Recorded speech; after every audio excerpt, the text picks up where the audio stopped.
தமிழ்நாட்டில் மருத்துவத்துறையின் தொடர் முயற்சிகளினால் 2030ஆம் ஆண்டுக்குள் அடைய வேண்டிய கர்ப்பிணி தாய்மார்கள் மற்றும் குழந்தைகள் நலம் தொடர்பான நிலைத்த வளர்ச்சி இலக்குகளை சஸ்டைனபிள் டெவலப்மெண்ட் கோல்ஸ் நமது மாநிலம் ஏற்கனவே எட்டியுள்ளது. இந்நிலையில் தமிழ்நாட்டில் தொற்றா நோய்களின் பரவல் அதிகரித்து வருவதை கருத்தில் கொண்டு தொற்றா நோய் உண்டாக்குவதற்கு முக்கிய காரணிகளாக விளங்கும் உயர் இரத்த அழுத்தம், சர்க்கரை நோய் போன்றவற்றை கட்டுப்படுத்துவது மிகவும் அவசியம். இந்த நோக்கத்தோடு மக்களை தேடி மருத்துவம் எனும் ஒரு மகத்தான திட்டத்தினை தமிழ்நாடு அரசு செயல்படுத்தி வருகிறது. குடும்பத்தில் உள்ள அனைத்து உறுப்பினர்களும் வீட்டிலிருந்தே பயன்பெறும் வகையில் சேவைகளை வழங்கும் இத்திட்டத்திற்காக 243 கோடி ரூபாய் ஒதுக்கீடு செய்யப்படும். மருத்துவ காப்பீட்டினை பயன்படுத்தி நோயாளிகளுக்கு சிகிச்சை அளிப்பதில் அரசு மருத்துவமனைகளின் பங்களிப்பை 50% மேலாக உயர்த்தி நாட்டிலேயே முதன்மை மாநிலமாக தமிழ்நாடு திகழ்கிறது. இந்த மருத்துவமனைகளில் கட்டமைப்பை மேலும் மேம்படுத்தி உயர் சேவைகளை வழங்குவதற்காக காப்பீட்டு தொகுப்பு நிதியிலிருந்து 200 கோடி ரூபாய் செலவிடப்படும். விலை மதிப்பற்ற மனித உயிர்களை காத்து 2 லட்சம் நபர்களுக்கு மேல் பயன்பெற்றுள்ள நாட்டிலேயே முன்னோடியான இன்னுயிர் காப்போம் நம்மை காக்கும் 48 திட்டத்தை மேலும் மேம்படுத்திட இந்த அரசு முனைந்துள்ளது. சிகிச்சை செலவுகளை கருத்தில் கொண்டு இத்திட்டத்தின் கீழ் விபத்து நடந்த முதல் 48 மணி நேரத்தில் வழங்கப்படும் இலவச சிகிச்சைக்கான உச்சவரம்பு தொகை 1 லட்சம் ரூபாயிலிருந்து 2 லட்சம் ரூபாயாக உயர்த்தப்படும். மாநிலம் முழுவதிலும் உள்ள தீவிர சிகிச்சை பிரிவுகள் மற்றும் நோய் கண்டறிதல் சேவைகளுக்கான கட்டமைப்பு வசதிகள் வரும் நிதியாண்டில் மேலும் மேம்படுத்தப்படும். ராமநாதபுரம் மாவட்டம் ராமேஸ்வரம், அரியலூர் மாவட்டம் செந்துறை, காஞ்சிபுரம் மாவட்டம் திருப்பெரும்புதூர், ராணிப்பேட்டை மாவட்டம் அரக்கோணம் ஆகிய அரசு மருத்துவமனைகளிலும் தேனி மற்றும் சேலம் அரசு மருத்துவக் கல்லூரி மருத்துவமனைகளிலும் 50 படுக்கைகள் கொண்ட 6 தீவிர சிகிச்சை பிரிவுகள் 142 கோடி ரூபாய் மதிப்பீட்டில் கட்டப்படும்.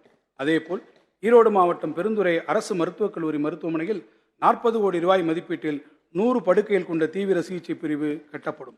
மேலும் 87 கோடி ரூபாயில் 25 வட்டம் மற்றும் வட்டம் சாரா மருத்துவமனைகளுக்கு கூடுதல் கட்டடங்கள் கட்டப்படும்.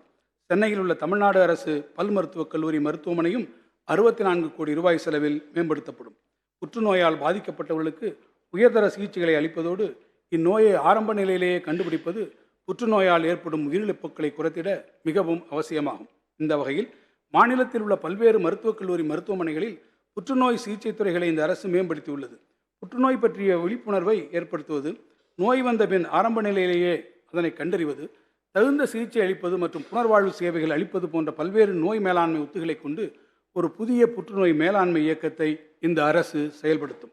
அரசு அறிஞர் அண்ணா நினைவு புற்றுநோய் மருத்துவமனைக்கு தேவையான உயர்தர சிகிச்சைக்காக கூடுதல் உயர்நிலை புற்றுநோய் கருவிகள் வழங்கப்பட்டு அதை உயர்திறன் மையமாக சென்டர் ஆஃப் எக்ஸலன்ஸ் தரம் உயர்த்தப்படும். 25 அரசு மருத்துவமனைகளில் சிறப்பு போதைப் பழக்க மீட்பு மையங்களை நிறுவி மது மற்றும் போதைப் பொருள்களால் பாதிக்கப்பட்டோருக்கு தேவையான மனநல ஆலோசனை, மருத்துவ சிகிச்சை மற்றும் புனர்வாழ்வு சேவைகள் 20 கோடி ரூபாய் செலவில் வழங்கப்படும். இந்த வரவு செலவு திட்ட மதிப்பீடுகளில் மருத்துவ மற்றும் மக்கள் நல்வாழ்வுத்துறைக்கு 20,198 கோடி ரூபாய் ஒதுக்கீடு செய்யப்பட்டுள்ளது. இந்தியாவின் முதலாவது PM மித்ரா ஜவுளி பூங்கா கடந்த ஆண்டு விருதுநகர் மாவட்டத்தில் ஒன்றிய மற்றும் மாநில அரசுகளின் கூட்டு முயற்சியால் தொடங்கப்பட்டது. ஜவுளி மற்றும் ஆயத்த ஆடைகளுக்கான ஒருங்கிணைந்த மற்றும் மதிப்பூட்டப்பட்ட உற்பத்தி மையமாக திகழவிருக்கும் இப்பூங்காவை அமைக்கும் பணிகள் 1,683 கோடி ரூபாய் மதிப்பில் வரும் நிதியாண்டில் மேற்கொள்ளப்படும். இதன் மூலம் 2 லட்சம் வேலை வாய்ப்புகள் உருவாக்கப்படும். மேலும் சிப்காட் நிறுவனம் மூலம் சேலம் மாவட்டத்தில் 111 ஏக்கர் பரப்பளவில் உருவாக்கப்பட்டு வரும் பூங்காவின் மூலம் 8000 நபர்களுக்கு வேலை வாய்ப்பை உருவாக்கும் வகையில் 800 கோடி ரூபாய் முதலீடுகள் ஈர்க்கப்படும். தஞ்சை மண்டலத்தில் வேலை வாய்ப்புகளை உருவாக்கும் விதமாக தஞ்சாவூர் மாவட்டம் செங்கிப்பட்டி அருகில் 120 கோடி ரூபாய் மதிப்பீட்டில் 300 ஏக்கர் நிலப்பரப்பளவில் சிப்காட் நிறுவனம் ஒரு புதிய தொழில் பூங்காவை அமைக்கும். இந்த புதிய பூங்காவில் உணவுப் பொருள்கள் பதப்படுத்துதல், தோலல்லாத காலணிகள் உள்ளிட்ட சுற்றுச்சூழல் மாசு ஏற்படுத்தாத தொழில்கள் அமைக்க உரிய முயற்சிகள் எடுக்கப்படும். உடனடியாக தொழில் தொடங்கிட விரும்பும் அயல்நாட்டு முதலீட்டாளர்களின் தேவையை நிறைவு செய்யும் விதமாக ஆயத்த தொழிற்கூடங்களை பிளக் அண்ட் பிளே ஃபெசிலிட்டிஸ் உருவாக்குவதற்கான கொள்கையை சிப்காட் வரும் நிதியாண்டு முதல் செயல்படுத்தும். இந்த ஆயத்த தொழிற்கூடங்கள் பொதுத்துறை மற்றும் தனியார் பங்களிப்புடன் முதற்கட்டமாக கிருஷ்ணகிரி மாவட்டம் சூளகிரி மற்றும் திருவள்ளூர் மாவட்டம் மானலூர் ஆகிய இடங்களில் அமைக்கப்படும். தொழில்துறைகளில் பணிபுரியும் பெண்களின் எண்ணிக்கையில் நாட்டிலேயே அதிக பங்களிப்பை கொண்டிருப்பதும் மாநிலத்தின் தொழில் சூழமைப்பின் பாலின பன்முகத்தன்மையும் முற்போக்கான முதலீட்டாளர்கள் பலரை தமிழ்நாட்டிற்கு இருக்கின்றன.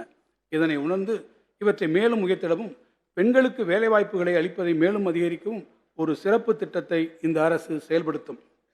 தமிழ்நாட்டை சார்ந்த பெண்கள், மாற்றுத்திறனாளிகள், மூன்றாம் பாலினத்தவர் போன்ற 500க்கும் மேற்பட்ட நபர்களுக்கு நேரடி வேலைவாய்ப்பு அளிக்கும் புதிய தொழில் நிறுவனங்களுக்கு அவர்களின் ஊதியத்தில் 10% ஊதிய மானியம் 2 ஆண்டுகளுக்கு வழங்கப்படும்.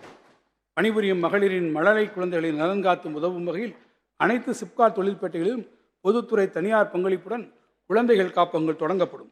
மகப்பேறு, திருமணம் போன்ற பல காரணங்களினால் பணியில் இடைநிற்க நேரிட்டு மீண்டும் வேலைக்கு செல்ல விரும்பும் பெண்களுக்கு தேவையான தனித்திறன் பயிற்சி அளிப்பதற்கான புதிய திட்டம் ஒன்று அறிமுகப்படுத்தப்படும்.